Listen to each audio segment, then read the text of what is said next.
Hello everybody, welcome back to another video. I'm hoping you guys are all having a fantastic day. So in today's upload, we'll be talking about the severe weather potential that is occurring today, and we'll be also kind of going over the short range into this coming week. Hopefully it's a bit of a shorter video. I don't have that much time to record it. But if you guys are new to this channel, hello, welcome. I do talk about the weather, everything that includes winter storms in the winter, severe weather in the summer. So check out the channel and consider if it's right for you. And if you're a returning viewer, liking the video is awesome. And if you haven't subscribed yet, that is also awesome. Obviously, watch the video first before you decide. Okay, so notice right now we're looking at a visible satellite imagery of the storm system that we have going on, and notice that there are thunderstorms developing across Indiana, Michigan, and a cold front across Iowa, Wisconsin, Missouri, Kansas. And the Storm Prediction Center, this is what it issued for today, enhanced, notice. And I do want to say that so far it has been rather inaccurate. If you were to look at the radar, northern Illinois, Iowa, maybe one, maybe two thunderstorms have occurred thus far. I want to show you now the radar of the kind of the whole entire Midwest and Eastern United States, just so you could see how different it played out really compared to what they thought it would happen, right? So notice, let's see what was going to happen here. Notice, there we go. Okay, let's take this back to 12:35 p.m. Notice there was the initial cluster of storms that came from Nebraska, Kansas. It fell apart, right? It was weakening, and that was expected. However, as these storms drew into the Illinois, Wisconsin area, it was thought, according to the Storm Prediction Center, a lot of thunderstorm activity were to pop up and kind of re-strengthen this cluster. And obviously that cold front started developing. But look, into the 3-4 o'clock hour, there was decent amounts across southern Wisconsin, and no deluge, right? But you can see northern Illinois, where there is an extreme drought area, got little to no relief. And then once we started getting into the 4 to 5 o'clock timeline, we see that the storms started developing finally, really once they got onto the lake. That's when they started producing rain, and also into Indiana and Michigan. So again, the enhanced area of severe weather so far hasn't seen a single thunderstorm, and this is considered the first or the second wave. The first wave was supposed to be more dangerous, and again, it is definitely producing powerful thunderstorms across Michigan and northern Indiana, but really just, I mean, it truly goes to show that you just don't know what these type of events, where a thunderstorm will occur. And if I sound upset right now, it's because I am. Truly, the Storm Prediction Center and National Weather Service are some of the two best weather sources we have here for the United States. And, I mean, obviously, yes, there were thunderstorms, and, they did occur just in vastly different regions. And, it's just, I don't know. I'm kind of trying to still wrap my head around this, because while yes, there's obviously, it's a chain reaction forecast. One thing leads to a different other thing, but it's just been consistent, right? Consistently happening that these thunderstorm events are just miscalculated in some form of way. The weather models don't have a good handle on it.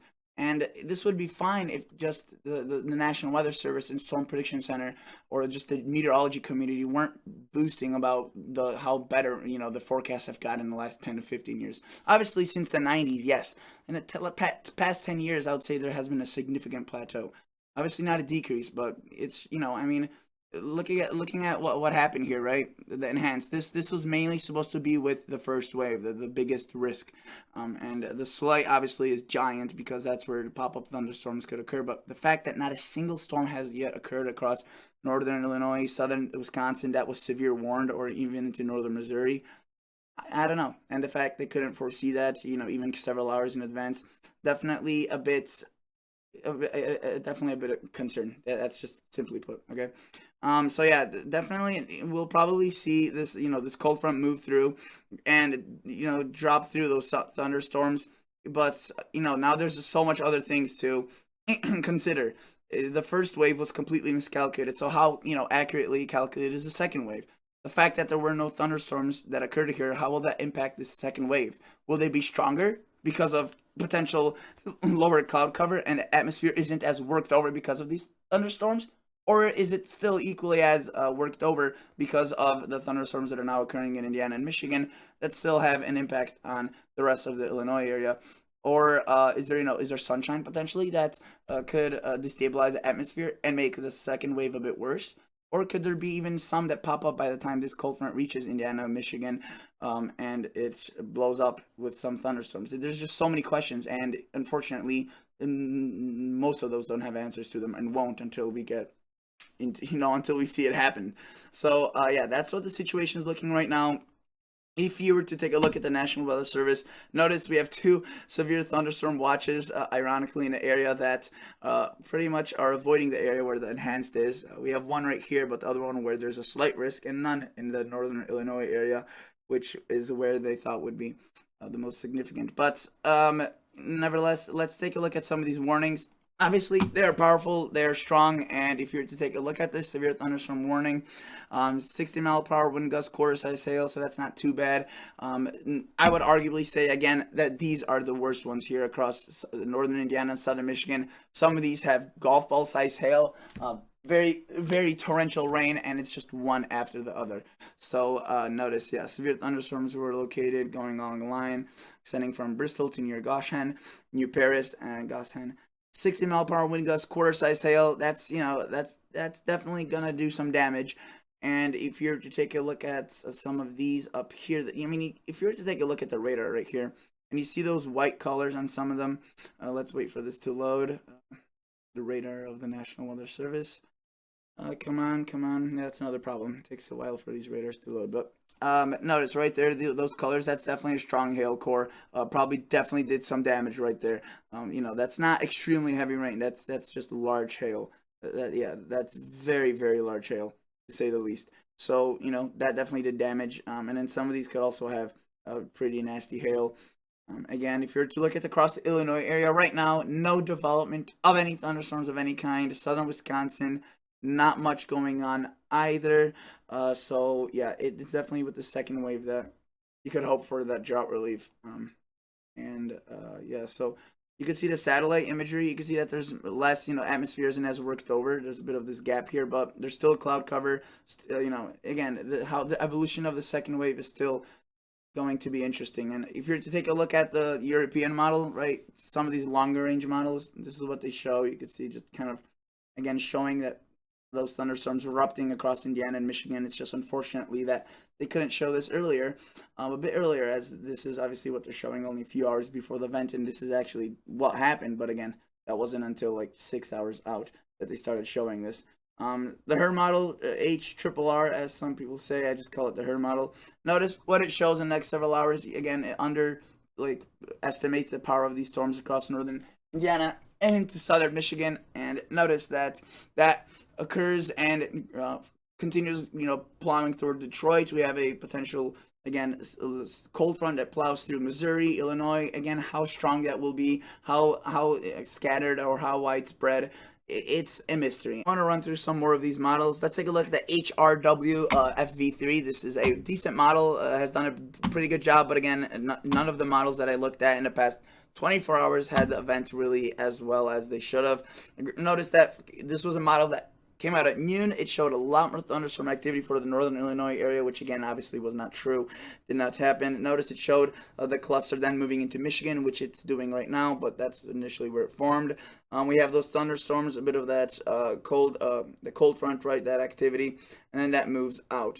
So that's what it shows. Again, it pretty extensive, pretty excited about that, the second front in this model, but that doesn't necessarily mean it's accurate. I would say it's overdoing that.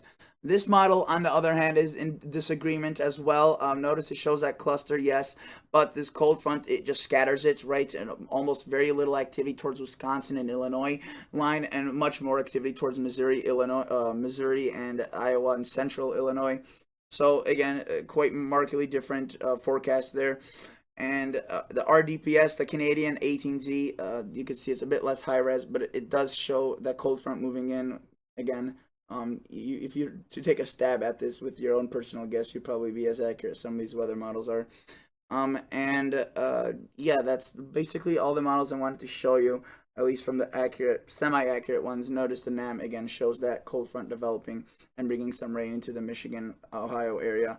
Now, for the rest of the United States, notice there's a threat across the Carolinas and into southern North Carolina for some severe weather, and into Tuesday, or Monday, right? I think this is Monday. yeah, it moves into the northeast, which again, that threat still stands. If you're to take a look at the European model, for the whole United States, you would see that there's that system, right, moves through and delivers this, powerful line of storms and showers that stays around for quite a while, and eventually reaches the coastal areas by Tuesday. So definitely something to watch for. And then the pattern remains active. You can see storm after storm.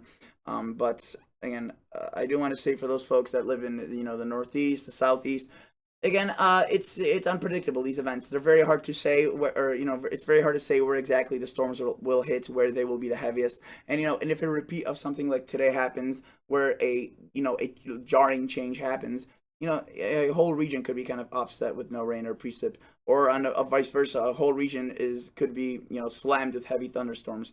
Up until really a few hours ago, it wasn't thought that there would be such vigorous development across the Indiana area. This was thought to be occurring a bit earlier into the Illinois area, which is why it would take a more of a northeast track, and that's why the threat was higher here than initially across Indiana and Michigan. But of course, that's not what ended up happening.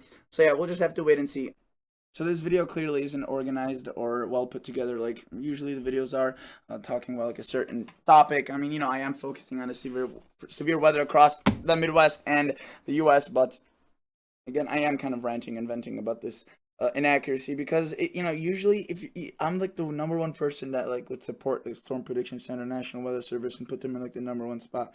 But when I'm not one of those people that just tries bringing it on because they got my forecast area wrong.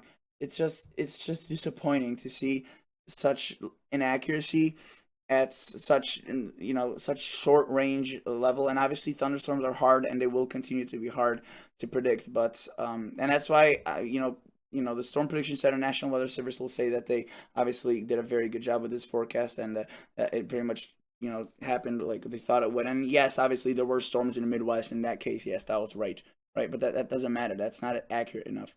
So it's where they will occur. Where will they be the most significant?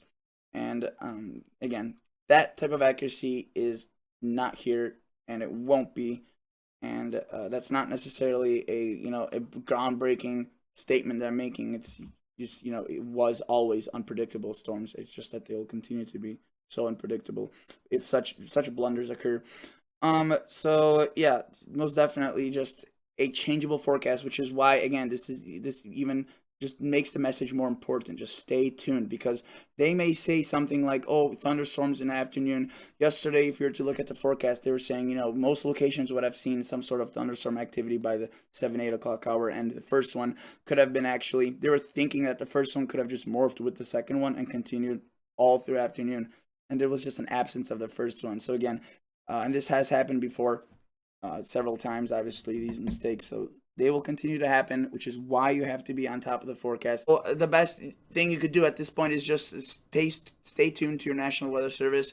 The imminent watches, warnings, keep your eye to the sky, because that's definitely a good indicator. If you see dark cloud, it's probably going to be raining, wind, whatever is associated with these storms. So that passes through. You can see the HER model not overly excited with this second wave across really Missouri, Illinois, Wisconsin. So yeah, just definitely a potential, I guess, bust, if you will, out of this whole system, which isn't really a bad thing, right? Because it's severe weather, and you don't really want that. But the fact that this was supposed to bring some rain, and the fact that the forecast was so wrong, especially for the first wave, it just irritates me.